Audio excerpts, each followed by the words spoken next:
Hello friends, welcome back to this channel. दोस्तों, इस video में हम वोडाफोन आइडिया के लिए बातचीत करेंगे, लेकिन आगे बढ़ें उससे पहले आपसे रिक्वेस्ट करना चाहूँगा कि अगर आप चैनल को फर्स्ट टाइम देख रहे हैं, फाइनेंस मार्केट को सब्सक्राइब करके बेल आइकन को हिट कर लीजिए और डीमेट अकाउंट ओपन कराने के लिए डिस्क्रिप्शन बॉक्स में लिंक दिया गया है। अपस्टॉक में अकाउंट ओपन कराना बहुत सिंपल है।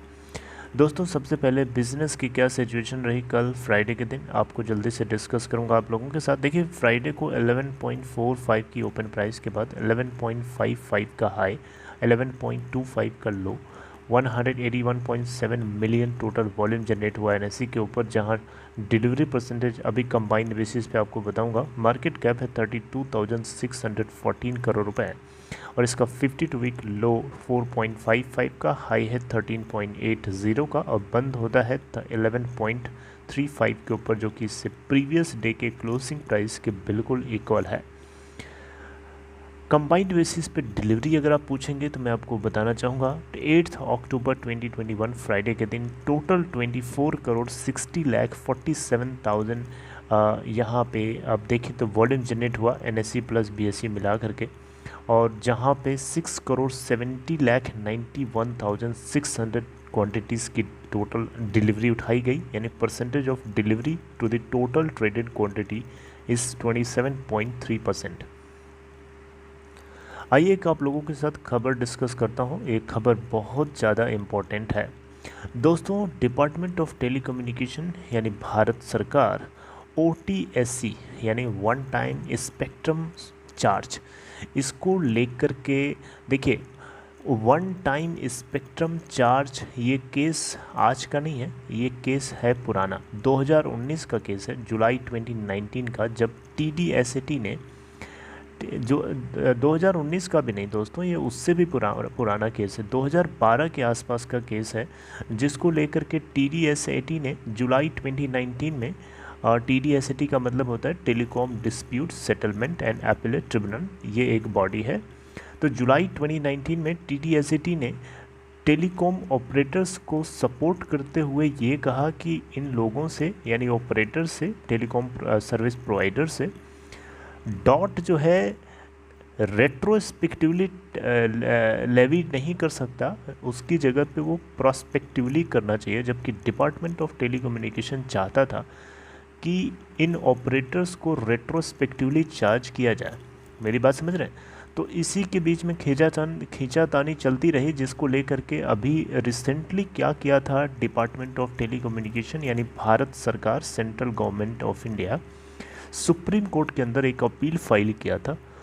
तो उस अपील को लेकर के सरकार ने, यानी डॉट ने, यानी जो नए हमारे टेलीकॉम मिनिस्टर अपॉइंट किए गए हैं अश्वनी जी, तो इनकी तरफ से ये डिसीज़न लिया गया है कि टेलीकॉम सेक्टर को हेल्दी बनाए रखना बहुत ज़्यादा ज़रूरी है। Telecom companies already loss post कर रही हैं, जिसको लेकर के बहुत सारे फाइनेंशियल इंस्टीट्यूशन जैसे कि बैंक्स हैं आपके, वो बार बार जो है सरकार से इस बात को जो है कोशिश कर रहे थे उनसे जाहिर करने की कि टेलीकॉम सेक्टर के लिए ज़्यादा से ज़्यादा राहत दिया जाए। टेंशन जो है वो रिलीज़ नहीं की गई, ईज़ नहीं की गई, तो टेलीकॉम सेक्टर में कंपनियां वैसे भी लॉस पोस्ट कर रही हैं, बैंक्स जो हैं डूब जाएंगे, बैंक्स का सबसे ज़्यादा खतरा है। तो हर पॉइंट ऑफ व्यू को एनालाइज करते हुए नए टेलीकॉम मिनिस्टर जी जो हैं, इन्होंने फैसला लिया है कि जो टेलीकॉम कंपनीज़ हैं उनके ऊपर जो लायबिलिटीज़ हैं, उन लायबिलिटीज़ को जो है कम कर दिया जाए।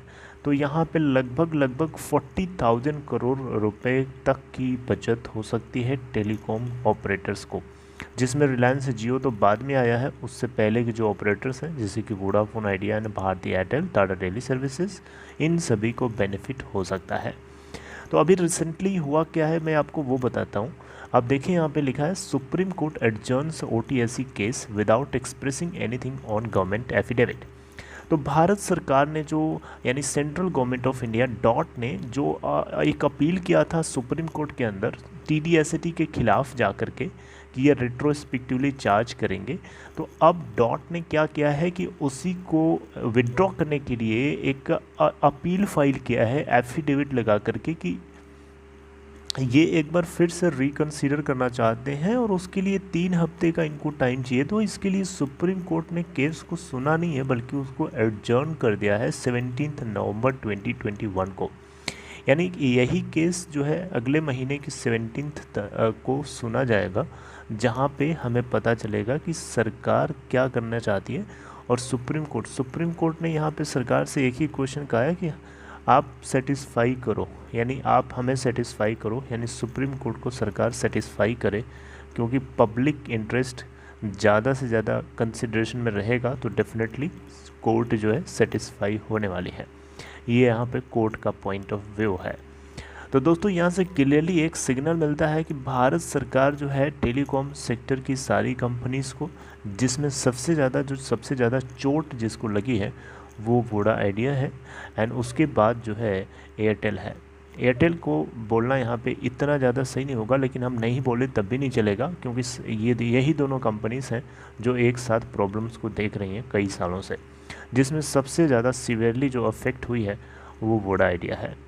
तो यहाँ पे हर हाल में इन कंपनीज़ को बाहर निकालना, टेलीकॉम के इस स्ट्रेस या जो लिटिगेशन प्रॉब्लम्स हैं इन सभी चीज़ों से दूर हटाना, फ्री करना, ये भारत सरकार की जिम्मेदारी है, और जिसको मुझे लगता है कि बखूबी तरीके से निभाए जाने की कोशिश करी जा रही है।